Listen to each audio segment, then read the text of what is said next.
మాజీ ఎమ్మెల్యే బోడి ప్రసాద్ కు టికెట్ లేదని టీడీపీ చెప్పేసింది. ఈసారి టికెట్ అకార్డుమెంట్ చేయలేకపోతున్నట్టు వెల్లడించింది.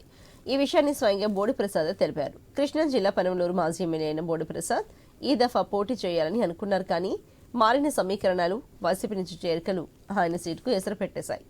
కొద్ది రోజులుగా పెనమలూరు సీటుపై టీడీపీలో చర్చ జరుగుతూనే ఉంది.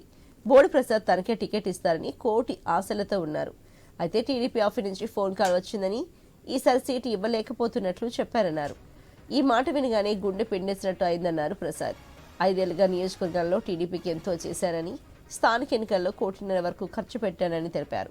లోకేష్ పాదయాత్రకు సైతం ఎంత ఖర్చు పెట్టానో అందరికీ తెలుసన్నారు ప్రసాద్.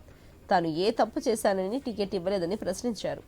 సర్వేలు తనకు అనుకూలంగా 80% వచ్చినా టికెట్ లేదు అనడం చాలా బాధ పెట్టిందన్నారు. తాను ఇప్పటికీ చంద్రబాబుకు భక్తుడినేనని చెప్పుకొచ్చిన ఆయన, చంద్రబాబు కుటుంబ సభ్యులు పెనమలూరులో పోటీ చేస్తే దగ్గరుండి గెలిపిస్తానని, కాదని వేరే వారికి టికెట్ ఇస్తే సహించేది లేదని కుండబద్ర కొట్టేశారు బోడే ప్రసాద్.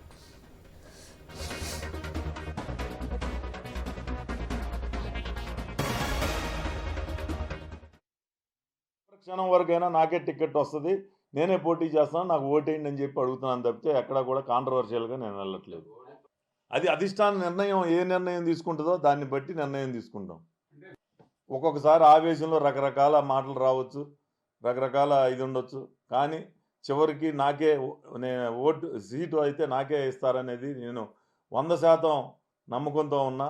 ముఖ్యమంత్రిగా చంద్రబాబు నాయుడు కావాలి అంటే ఒక బలమైన అభ్యర్థిని ఎతకాలి.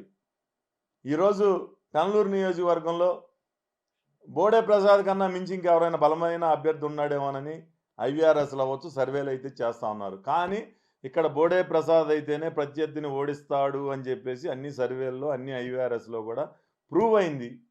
తప్పేముంది దాంట్లో? నేను తప్పుగా భావించినట్లయితే మొదటి రోజున ఎవరో పేరు పెడితేనే నేను ఏంటి ఇట్లా నన్ను అవమానించారని మాట్లాడతాను. నేను అవమానంగా తీసుకోవట్లా.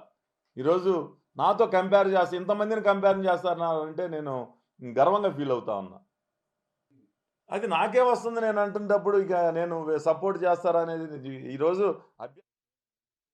మరి ఇదే ఇష్యూకు సంబంధించి మరింత తాజా సమాచారాన్ని మా ప్రతినిధి హరీష్ అని తెలుసుకుందాం.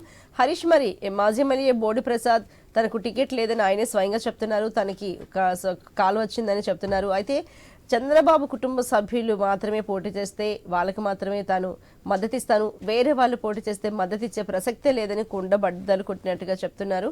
ఇదే ఇష్యూకు సంబంధించి మరి ఆయన ఏం చెప్పారు, ఈ సందర్భంగా ఏం మాట్లాడారు హరీష్? అదేవిధంగా మైలవరంకు సంబంధించినటువంటి సీట్ల వ్యవహారం టీడీపీలో కొంతవరకు వివాదాస్పదంగా మారినటువంటి పరిస్థితి కనిపిస్తుంది. ఇందులో భాగంగానే ఈ రోజు పెనమలూరు సీటుకు సంబంధించినటువంటి అంశం పైన బోడే మరోసారి తమ నిరసన వ్యక్తం చేసినటువంటి పరిస్థితి కనిపిస్తుంది. మొదటి నుంచి కూడా వస్తున్నటువంటి అభ్యంతరాలు ఏవైతే ఉన్నాయో వాటిని పరిగణనలో తీసుకోకుండా కేవలం ఏకపక్షంగా వ్యవహరిస్తున్నారు అన్నటువంటి ఒక అభ్యంతరం వ్యక్తం చేశారు. సీటు సర్దుబాటుకు సంబంధించినటువంటి అంశం ఏదైతే ఉందో చంద్రబాబు, అదేవిధంగా నారా, అదేవిధంగా నందమూరి కుటుంబాలు ఎవరు పోటీ చేసినా కూడా తాను మద్దతు ఇస్తాను, కానీ ఇప్పుడు ఉన్నటువంటి సిచ్యువేషన్ లో సిట్టింగ్ గా ఉన్నటువంటి తనకు అవకాశం ఇవ్వాలన్నటువంటి ఒక అభిప్రాయాన్ని బోడే ఇప్పటికే వ్యక్తం చేశారు. అయితే సీట్ల సర్దుబాటుకు సంబంధించినటువంటి వ్యవహారం కీలకంగా మారినటువంటి నేపథ్యంలో బోడేకి సీటు లేదని చెప్పి గతంలోనే చంద్రబాబు స్వయంగా ఫోన్ చేసి చెప్పినట్టు దాఖలాలు ఉన్నాయి. దీంతో వీడేటువంటి పరిస్థితి ఉండదు, టీడీపీలను కొనసాగుతారని కూడా ఆయన స్పష్టం చేసినటువంటి సిచ్యువేషన్ ఉంది. Right, thank you.